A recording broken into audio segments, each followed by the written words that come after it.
juga bikin mata hati. Justru saya bikin yang bahasa Jawa tentang Raden Mas Said atau Mangkunegaran satu. Raden Mas Said Kali Jogo. Dipentaskan juga. Bukan Samber Nyowo. Udah main di Samber Nyowo, ya? udah main di Esplanade dan main di sini.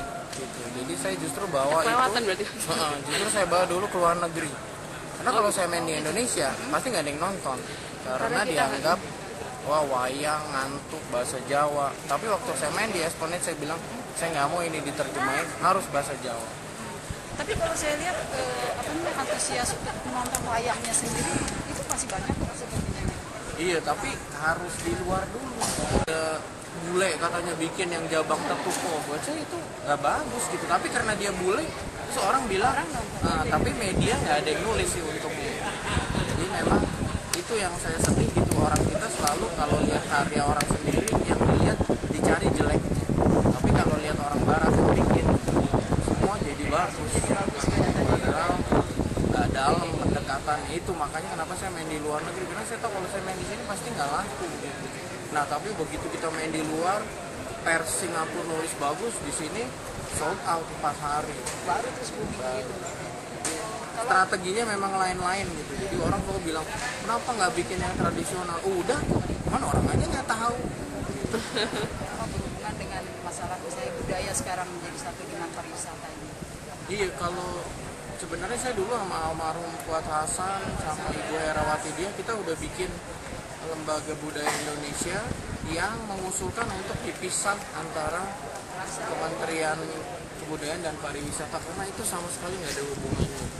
Dan kebudayaan itu bukan kesenian bagian kecil dari kebudayaan. Nah itu yang selalu salah, bahwa kebudayaan adalah apa kita dan apa yang kita hasilkan buat negeri ini. Nah itu orang nggak pernah tahu, sehingga kalau digabung akhirnya jadi jualan. Kayaknya kebudayaan itu dijual lewat pariwisata. Jadi ya memang nilai-nilainya hilang. Iya, memang pemimpinnya aja nggak ngerti gitu. Jadi kita berjuang sendiri lah udah. Terus kelanjutan dari itu tadi apa namanya tadi budaya Ya lingkar budaya. Ya kita akhirnya dicuekin, kita udah kasih usulan, ya, tapi nggak didengerin lah. Yang terlibat siapa mas di situ?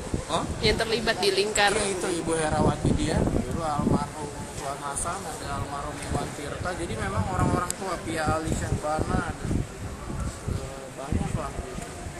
Ada Pak Ishadi gitu. ya semoga gitu. nanti bisa di Kalau daerah sih belum, karena kan nggak ada gedungnya. fasilitasnya jadi masih terbatas fasilitasnya ya. nanti nggak bisa nih kayak gini, bisa setnya ganti-ganti gitu. Jadi memang yang menyedihkan kan baru hanya inilah yang paling memadai gitu.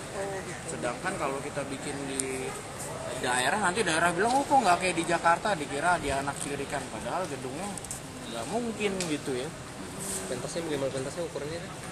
Nah, bukan ukurannya sih, harus bisa turun dari atas setnya. Namanya flybar. Lebar. Di situ nggak ada gitu. Ini pun juga belum sempurna gitu. Jadi kalau enggak nanti jelek lah sama kayak pertunjukan lain gitu. Jadi bukan ukuran panggungnya, tapi fasilitasnya dia harus. Jadi pergantiannya bisa cepat, terus akustiknya bagus, karena kan kita orkestra live gitu. Kayak ini aja banyak yang bilang dikira playback, kan sakit hati gitu. Apa nggak lihat itu ada pemain di kolong gitu. Nggak kelihatan.